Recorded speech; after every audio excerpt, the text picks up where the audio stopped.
औज़ुबिल्लाहि बिस्मिल्लाहिर्रहमानिर्रहीम। अस्सलाम वालेकुम व्यूअर्स।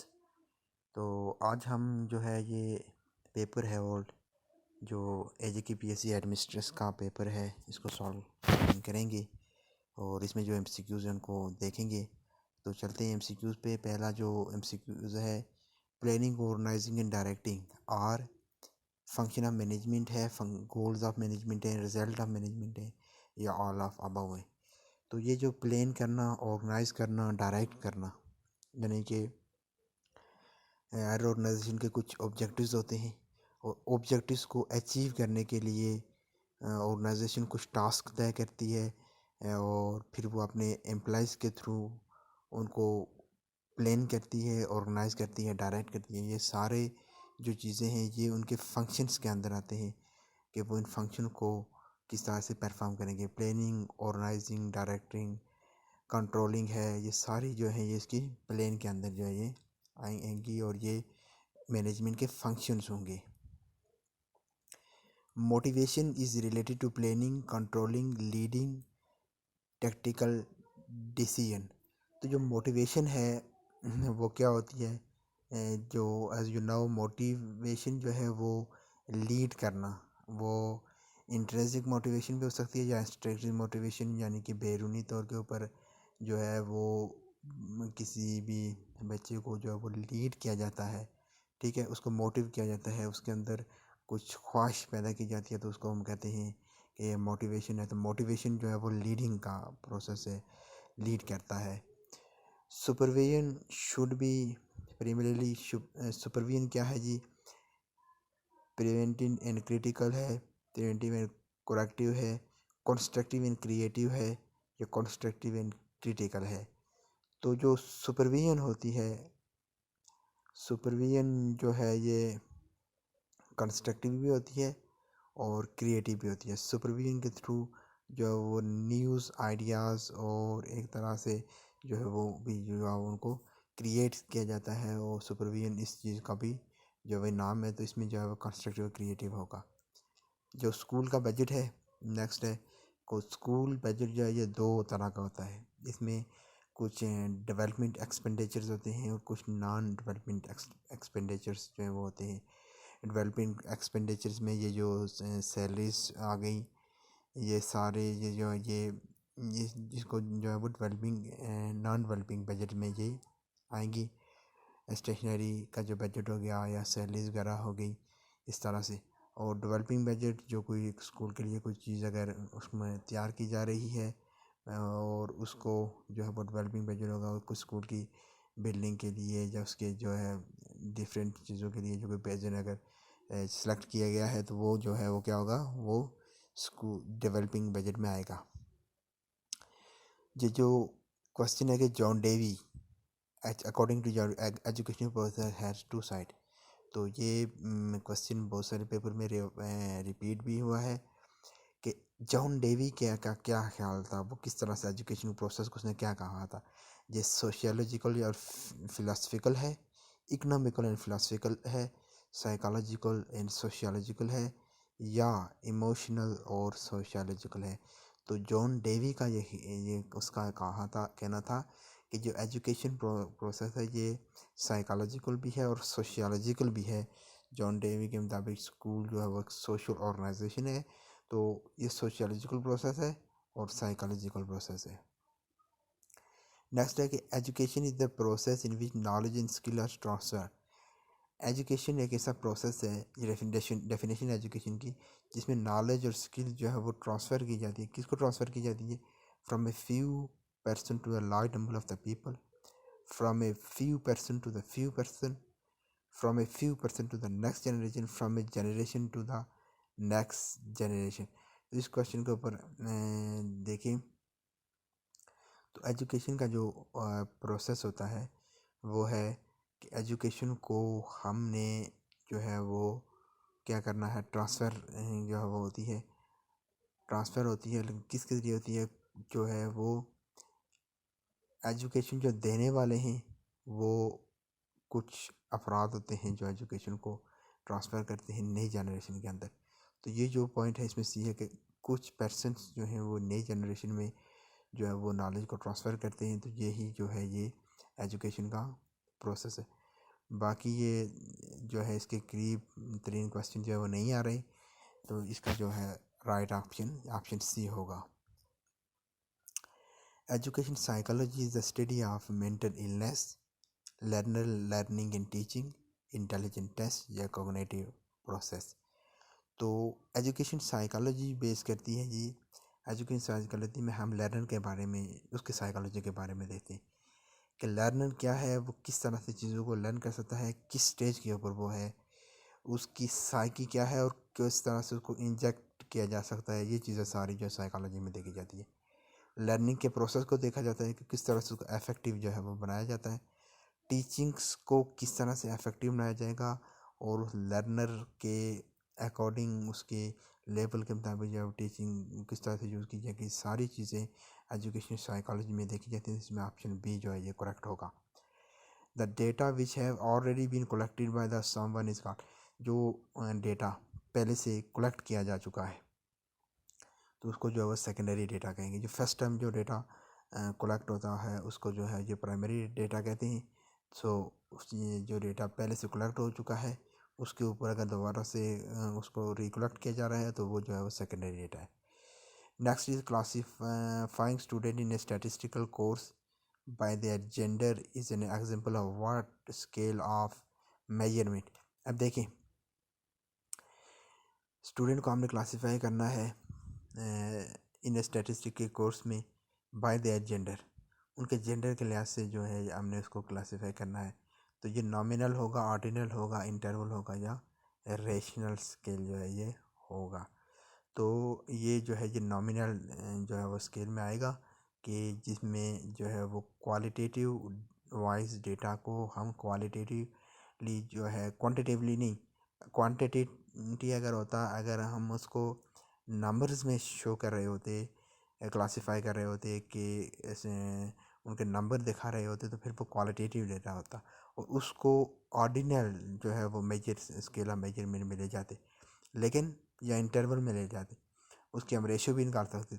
लेकिन ये जो है ये इसमें हम जेंडर वाइज जो है वो देख रहे हैं, तो गोया ये जो डेटा है ये क्वांटिटेटिव नहीं है बल्कि क्वालिटेटिव डेटा है।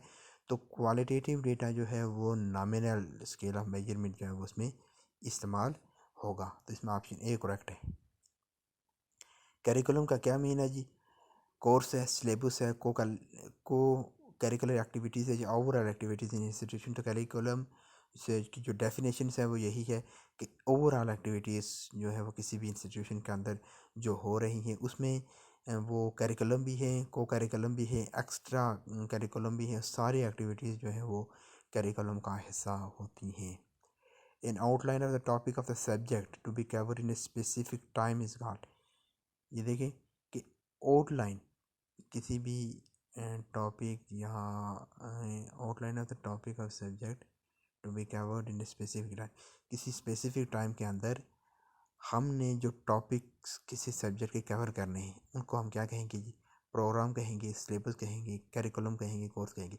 करिकुलम तो हमें पता लग गया कि एक वाइड जो है उसकी डेफिनेशन है, तो इसमें तो बहुत सारी चीज़ें आती हैं। तो वो जो मखसूस टॉपिक्स हैं किसी भी सब्जेक्ट के जो हम कवर कर रहे होते हैं किसी भी पीरियड के दौरान, किसी भी क्लास के दौरान, तो उसको जो है सिलेबस कहा जाता है कि ये सिलेबस होता है।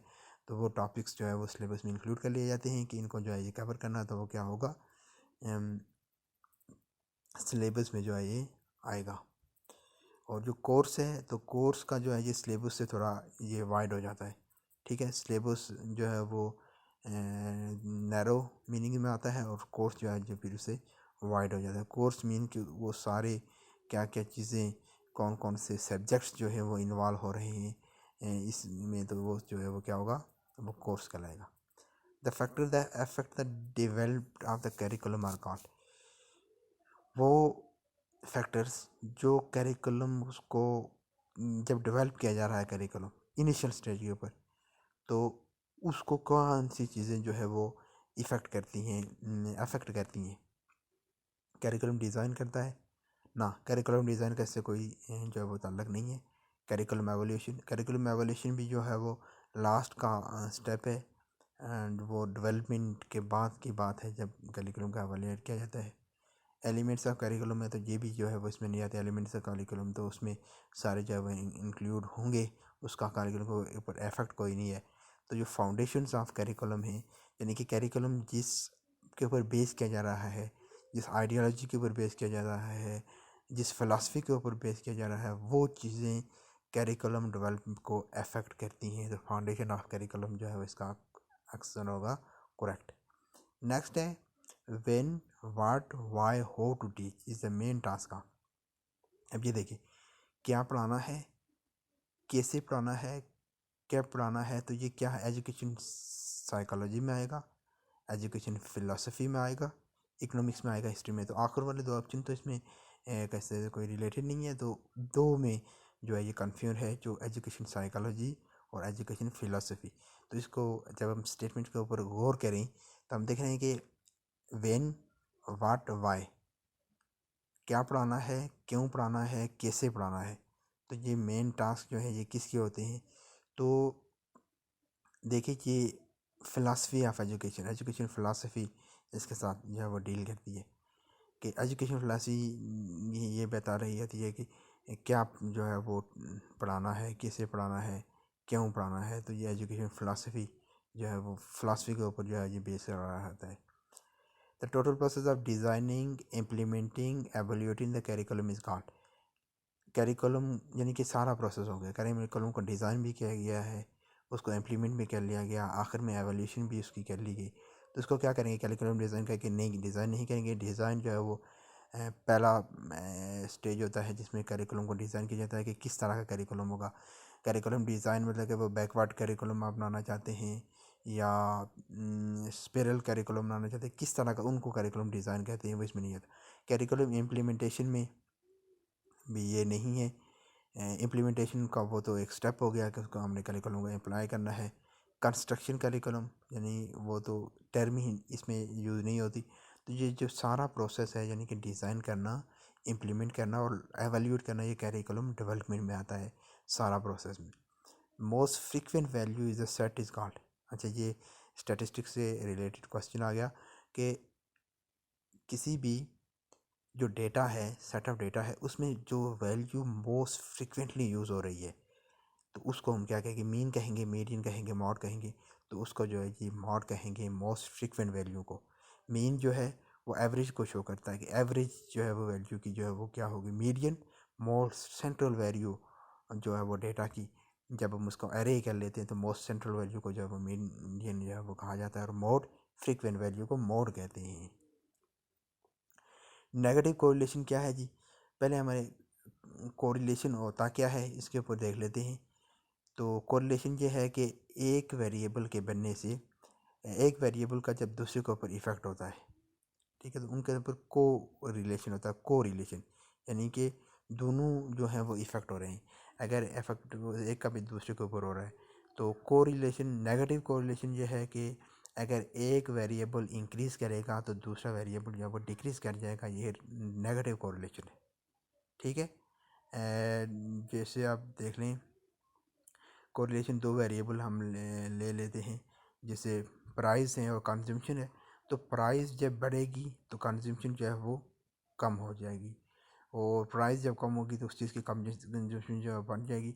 तो इन दोनों के दरमियान जो है नेगेटिव जो है वो कोरिलेशन रहती है, और इसको जो है वो नेगेटिव कोरिलेशन कहते हैं। पॉजिटिव यानी कि एक बढ़े तो दूसरी भी उसके साथ बढ़े तो वो पॉजिटिव कोरिलेशन में आता है। नेक्स्ट, ये रिसर्च से मुतल्लिक़ का क्वेश्चन आ गया है, एजुकेशनल रिसर्च का क्वेश्चन है कि main purpose of the literature review. जब लिटरेचर रिव्यू किया जाता है, जब भी कोई स्टडी की जाती है कोई, तो उसके में जो है वो एक जो है वो होता है लिटरेचर रिव्यू का। तो लिटरेचर रिव्यू जो है वो क्यों किया जाता है, तो give research report A proper academic appearance with the lots of citations, ये बात है। लॉट ऑफ साइटेशन के साथ कोई रिसर्च रिपोर्ट देना, ये बात नहीं है इसमें। To fulfil the world limit requirements, world limit को पूरा करना है, ये बात भी नहीं है। ये भी इसमें कोई सिंपल बात है, इसमें ये नहीं हो सकता। To find out what is already now about the area of interest, जो एरिया ऑफ इंटरेस्ट है उसके बारे में जानना कि ऑलरेडी क्या उसके बारे में जो वो रिसर्चर जान रहा है, ये चीज़ इसलिए लिटरेचर रिव्यू किया जाता है। तो increase readers and researcher knowledge about research, या नॉलेज और रिसर्चर की नॉलेज को इंक्रीज़ करने के लिए। तो ये बात भी नहीं है। तो ऑप्शन सी जो इसमें है कि लिटरेचर रिव्यू इसलिए किया जाता है कि बैक में देखा जाता है कि उसके बारे में ऑलरेडी क्या चीज़ें जो है वो रिसर्च जो है वो नाउन कर रहा है। तो इसलिए लिटरेचर रिव्यू किया जाता है। विच of the following provide solid foundation for the theoretical framework. अब ये थ्योरेटिकली फ्रेमवर्क जो बनाया जाता है रिसर्च के अंदर, तो वो उसके लिए फाउंडेशन क्या चीज़ होती है। थ्योरेटिकली फ्रेमवर्क ये है कि उसमें ये चीज़ वजाहत की जाती है कि ये स्टडी जो है उसकी क्या लॉजिक जो है वो बयान की जाती है कि ये स्टडी क्यों हो रही है, इसके ऊपर क्या वर्क होना है, क्या करना है, क्यों करना है, इसके रिज़ल्ट क्या होंगी। ये तो वो सारा जो है वो थ्योरेटिकल और लॉजिकल चीज़ों को जो बयान किया जाता है थ्योरेटिकल फ्रेमवर्क के अंदर। तो इसमें सर्वे का इससे जो है वो कोई ताल्लुक नहीं है। सर्वे जो है वो एक टूल है डेटा कलेक्शन का। इसका जो है वो थ्योरेटिकल फ्रेमवर्क से जो है फाउंडेशन से कोई ताल्लुक नहीं है। लिटरेचर रिव्यू के ऊपर रहते हैं पायलट टेस्टिंग का भी इसका से नहीं है। एक्सपेरिमेंट जो है ये भी जो है इसमें नहीं आता। तो लिटरेचर रिव्यू से ही जो है वो सॉलिड फाउंडेशन देता है थ्योरेटिकल फ्रेमवर्क के लिए। लिटरेचर रिव्यू यानी कि गुज़श्ता स्टडीज़ को रीड करके ही रिसर्चर ये जान पाता है कि ये स्टडी के ऊपर क्या वर्क हुआ है और फर्दर इसके ऊपर क्या वर्क करना है, क्या सजेशन दी गई हैं, क्या जो है वो इसमें रिसर्च गैप जो है वो रह गया है जिसको फुलफ़िल करना है। तो इसलिए लिटरेचर रिव्यू जो है ये थ्योरेटिकल फ्रेमवर्क में प्रोवाइड सॉलिड फाउंडेशन प्रोवाइड करता है। नेक्स्ट भी क्वेश्चन है जी रिसर्च के हवाले से ही। Which of the following is not the tool of the data collection. Data collection के टूल्स हैं जी। देखें, इंटरव्यू डेटा कलेक्शन का टूल है। चेकलिस्ट ये डेटा कलेक्शन का टूल है। क्वेश्चनियर डेटा कलेक्शन का टूल है। सर्वे जो है वो भी डेटा कलेक्शन का टूल है। तो इस तरह से मुख्तलिफ। तो ये जो हाइपोथेसिस है ये डेटा कलेक्शन का टूल नहीं है, बल्कि हाइपोथेसिस जो है ये फर्स्ट आता है जो स्टडी में जो है एक हाइपोथेसिस जो है वो सेलेक्ट कर लिया जाता है और उसके ऊपर जो है ये वर्क होता है। इसका डेटा कलेक्शन टूल से कोई ताल्लुक नहीं है। तो इसमें ऑप्शन ए करेक्ट होगा। द मेजर पर्पज़ ऑफ को करिकुलर एक्टिविटीज़, ये जो इंस्टीट्यूशन के अंदर को करिकुलर एक्टिविटीज़ की जाती है तो इसका क्या पर्पज़ हो सकता है जी। Provide relief from the usual classroom routine, जो क्लासरूम की रूटीन चल रही है उससे बच्चों को रिलीफ देना है, इसलिए होता है। या allow student to develop into good citizen, या बच्चों को गुड सिटीजन बनाने के लिए उनको अपॉर्चुनिटी डेवलप की जाती है। Help student achieve a well adjust personality, बच्चों को की पर्सनैलिटी को डेवलप करने के लिए जो है वो किया जाता है। या permits students to have a choice of the education programme, या कौन सा एजुकेशन प्रोग्राम जो है वो बच्चे लेना चाहते हैं इसके लिए उन्हें इजाज़त दी जाती है। इसका क्या आखिर जो है वो को करिकुलर एक्टिविटीज़ क्यों है। तो इसमें जो ऑप्शन सी है कि बच्चे की पर्सनैलिटी को बूस्ट करना है, उसकी पर्सनैलिटी को इस तरह से बनाना है कि वो एक सोसाइटी के अंदर वाल एडजस्ट हो जाए। तो इसलिए जो है वो को करिकुलर एक्टिविटीज़ जो है वो की जाती हैं। डिफरेंट एक्टिविटीज़ को करिकुलर एक्टिविटीज़ में आती हैं, तो उनका मकसद ये होता है। All the learning activities which are expose during study are included in, जो लर्निंग एक्टिविटीज़ है which are expose during study, जो स्टडी के दौरान एक्सपोज होती हैं, तो वो उसमें क्या इंक्लूड है जी। ट्रेडिशनल टेक्निक ऑफ इंस्ट्रक्शन है जी, कॉन्सेप्चुअल टेक्निक ऑफ इंस्ट्रक्शन है, नॉर्मल टेक्निक ऑफ इंस्ट्रक्शन है, या मॉडर्न टेक्निक ऑफ इंस्ट्रक्शन है।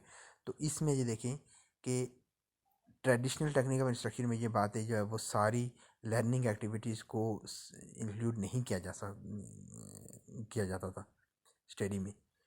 कॉन्सेप्चुअल में वो उसमें ये भी ये नहीं आती कॉन्सेप्चुअल टेक्निक ऑफ इंस्ट्रक्शन में, क्योंकि वहाँ पर उसमें भी जो कुछ स्पेशल कॉन्सेप्चुअल टेक्निक्स जो है वो आएंगी, नॉर्मल नहीं है। तो मॉडर्न ये टेक्निक ऑफ इंस्ट्रक्शन है इसमें सारी लर्निंग एक्टिविटीज़ को इंक्लूड किया जाता है। तो इसमें ऑप्शन डी जो है ये करेक्ट होगा, modern learning of techniques.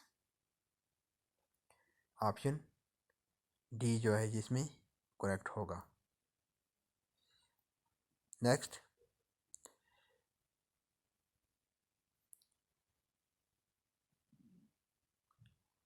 The material teachers use to foster the teaching learning process. Teaching learning process is called the material teacher use to foster the जो टीचिंग लर्निंग प्रोसेस है, teacher जब teach कर रहा होता है, instructions वो दे रहा होता है, तो वहाँ पर जो मटेरियल यूज़ किया जाता है उसको क्या कहते हैं? ये कलेक्शन ऑफ नोट्स कहते हैं, नोटबुक्स कहते हैं, वीडियो गेम्स कहते हैं, या इंस्ट्रक्शन मटेरियल। तो इंस्ट्रक्शन के लिए, लर्निंग प्रोसेस के लिए, जो लर्निंग प्रोसेस है, जो टीचिंग प्रोसेस है, उसको इंस्ट्रक्शंस कहा जाता है। तो इंस्ट्रक्शन मटेरियल उसको कहा जाएगा, जिसको AVATs भी आप कह सकते हैं। तो वो इंस्ट्रक्शन मटेरियल होता है। The testing use to identify what a student know and does not know is called. अच्छा, वो टेस्ट जो हमें ये बता रही है कि क्या बच्चा जानता है, क्या बच्चा नहीं जानता, तो उसको जो है वो कौन सी टेस्टिंग कहा जाता है? फॉर्मेटिव टेस्टिंग कहा जाता है, बेंचमार्किंग टेस्टिंग कहा जाता है, समेटिव टेस्टिंग कहा जाता है, डायग्नोस्टिक टेस्टिंग कहा जाता है। तो देखिए, ये फॉर्मेटिंग टेस्टिंग में आएगा कि बच्चे को क्या चीज़ आती है, क्या नहीं आती, ये जानने के लिए ये फॉर्मेटिंग टेस्टिंग जो है वो की जाती है। अब समेटिव टेस्टिंग होती है, ये एट द एंड आता है, और इसमें जो है ये सारा टोटल जो है, जिसमें ये जो कुछ टीच पढ़ाया गया तो उसके बारे में टेस्ट ली जाती है, तो वो समेटिव होती है। डायग्नोस किसी मखसूस से अगर हो रहा है बच्चे का, जो है वो कोई प्रॉब्लम है, तो उसको देखने के लिए उसको तो उसके लिए डायग्नोस्टिक टेस्ट की जाती है कि वो उसको डायग्नोस्टिक टेस्ट जो है वो कहा जाएगा। Next is the which correlation is stronger, +0.10 -0.95 +0.90 -1.0। तो जो कोरिलेशन स्ट्रांगर कोरिलेशन होगी तो वो कौन सी होगी? तो स्ट्रांगर कोरिलेशन वही होती है जब 0.10 +0.10 ये जो है स्ट्रांगर कोरिलेशन में आएगा। तो 0 और 1 के दरमियान, तो 1 से जितने करीब होगा तो वो इस कोरिलेशन ज़्यादा स्ट्रॉन्ग होती है। तो इसमें ऑप्शन ए जो है ये करेक्ट होगा। ये तो क्वेश्चन जो इस पेपर के हमने किए, इस तरह के मज़ीद जो हैं ये क्वेश्चन भी हम सॉल्व करेंगे, और काफ़ी सारे पेपर्स हैं जिनको हम जब सॉल्व करने की कोशिश करेंगे। आप में वीडियोस को देखते रहिए, चैनल को सब्सक्राइब कीजिए ताकि बार बार वीडियो आपके पास पहुंच रहे, और वक्त के साथ जो है वो टेस्ट की तैयारी होती रही। शुक्रिया।